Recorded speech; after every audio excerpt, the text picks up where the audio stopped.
Tonight's been full of such lively discussion, and I appreciate your attention. I promise I won't take much time, but so if you're on your last leg, I'm not going to take much time. If you're not, and you still have a little bit of fight left in you, I'm going to stick around and answer any of your questions that I don't get to. So my name is Steve Watkins, and I am running for the House of Representatives, Kansas 2nd Congressional District. And although there's so many differing opinions in the room, which I just love and respect, where I've come from and what I've been doing, we got a lot in common, and I want to give you just a quick anecdote. Before this, I was a contractor in Iraq and Afghanistan. Before that, I was an Army officer.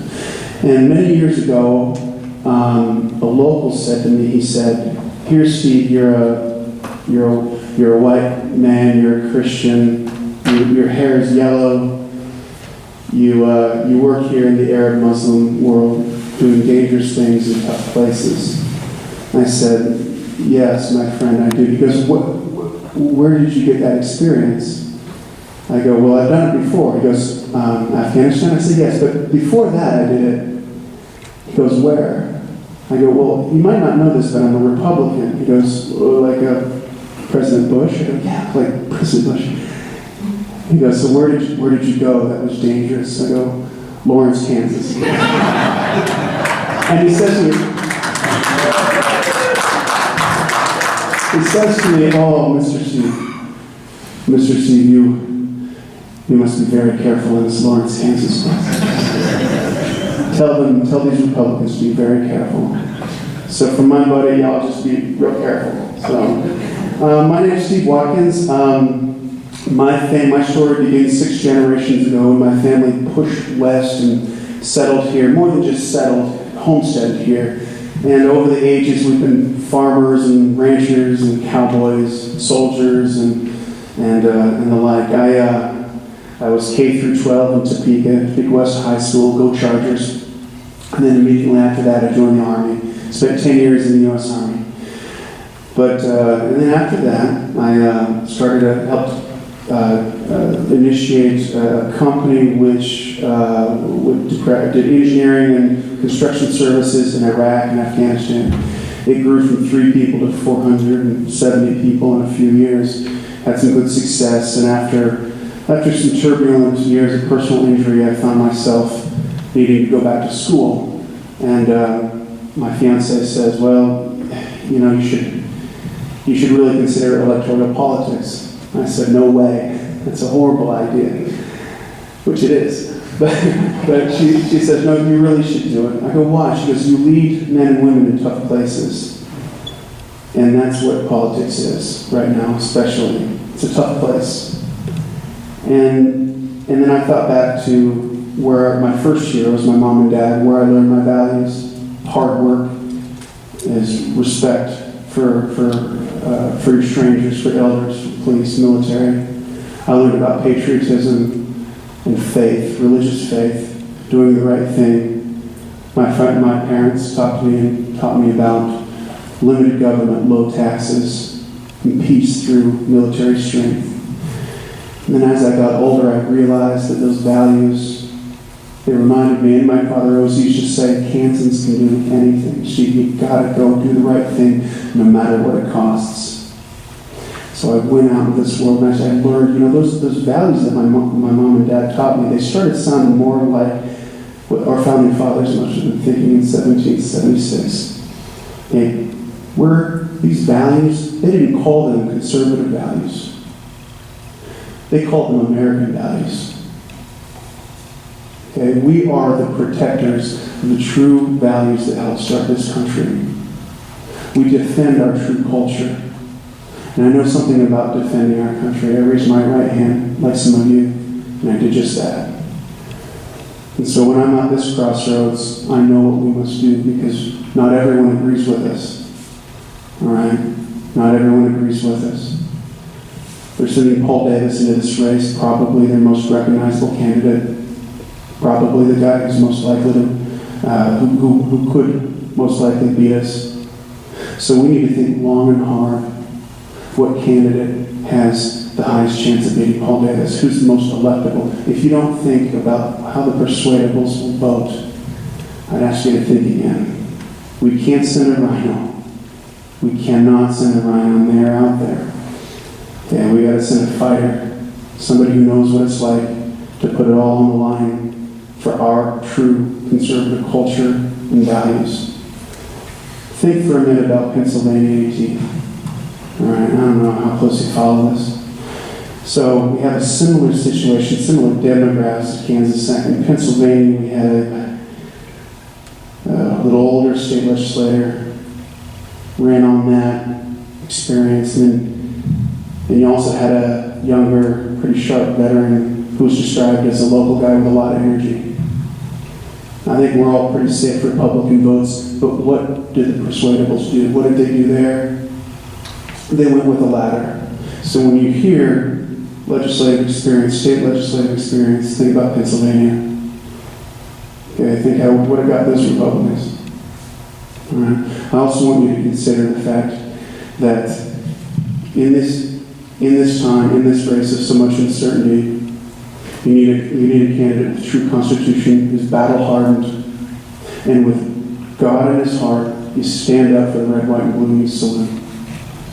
I'm tired of this anti-American nonsense. I'm tired of this intersectional identity politics nonsense, where the merits of your argument have more to do with the historic disenfranchisement of your relatives. That didn't make any sense to me. Okay? Another thing that doesn't make any sense to me is this idea that our government owes us equal outcomes, not equal opportunity. Equal outcomes implies a government that's so large that our true independence is swallowed up, our true freedoms are swallowed up by a government bureaucracy. That was not our founding fathers' intent. That would never be how I lead. Right. And I know they'd come at me as friends, as enemies. They're not going to sway me. I work for you. If given the opportunity, I work for you.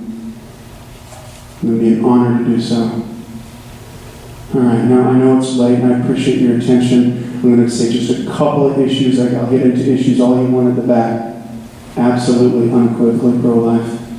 Absolutely, unequivocally. 1.1 million dead babies each year. Listen, I understand that we have differing opinions on things, but can we at least come together on the fact that you can't kill babies?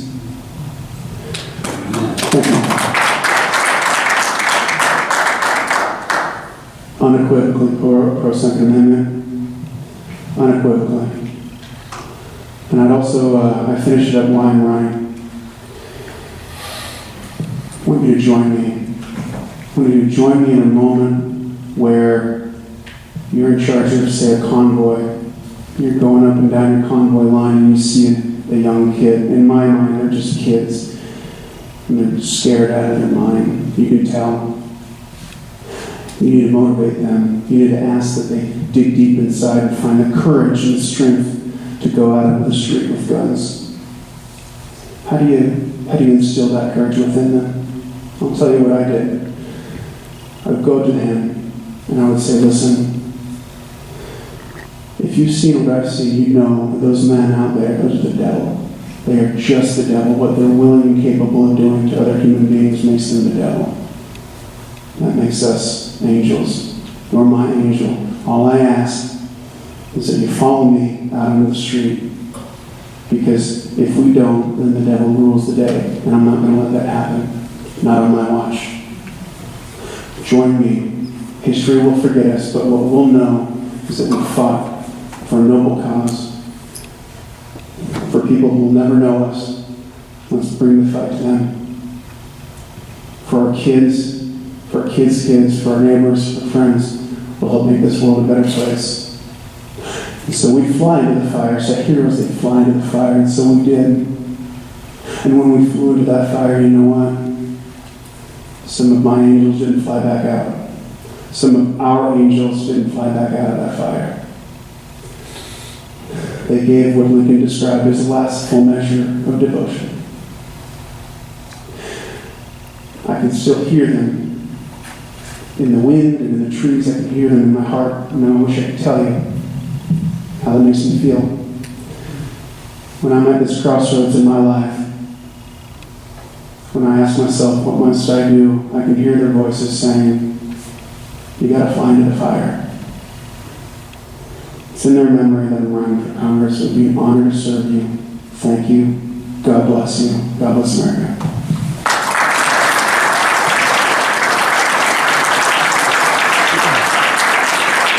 Listen, I know it's late. You know, we're up against it. So, I'd invite your questions now, or we can just break, and we can. I promise I'll stay around and answer any questions that you got for as long as I can. So. Does anyone have any questions? Way in the back. Do you support improving background checks for gun purchases? Question was, do I support improving background checks for gun purchases? I'd like to take a closer look at what's checked. I'm open, and I'd say nothing is off the table in that regard. So, that's my answer. Yeah. I don't know if anybody's been watching the fundraising. Paul Davis has raised twice as much money as all you guys combined. Yeah. And that's alarming. It is. I mean, he's getting money outside the district by truckloads. Yeah. What are you going to do to stop that? I mean, to combat that? Sure. A couple of points on that. First, money in that regard translates into name recognition. So $1 to him doesn't help him as much as $1 to us, because he's got better name recognition. To be honest with you, he is going to have, but if we only had one viable candidate, you do just as you pointed out, we could arguably say ours would be the summation of all the viable candidates in the race. But all you guys combined have raised less than half of what Paul Davis has done. Correct, but outside, just as you pointed out, outside organizations and outside entities are running Paul to the general election, not just the primary. And so that's a big difference. And what we found, what we all know, is that these organizations, which we know will jump in after the primary, haven't done so yet. Because it's a crowded primary, and that's sensible. Nobody's holding that against them.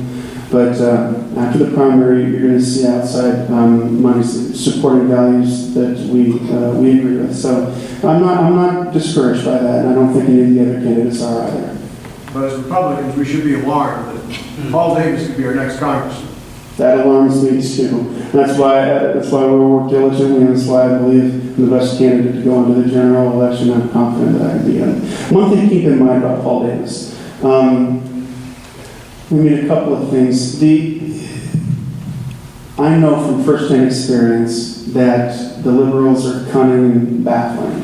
All right, they're clever. This time last year, I was debating at Harvard University, where I was getting my master's in politics. All right, and I was debating people a lot smarter than Paul Davis. I assure you that. Until I was blue in the face. It's not really easy being a politician or being a Republican at Harvard. It's about as easy as it is probably being one in Lawrence. But don't worry, we'll bring it to Paul when that day comes.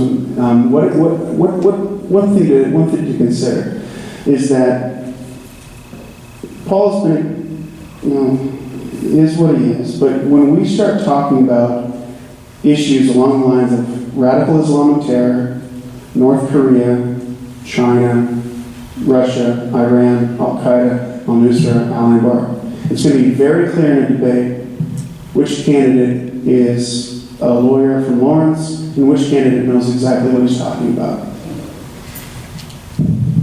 I think your answer too is donate.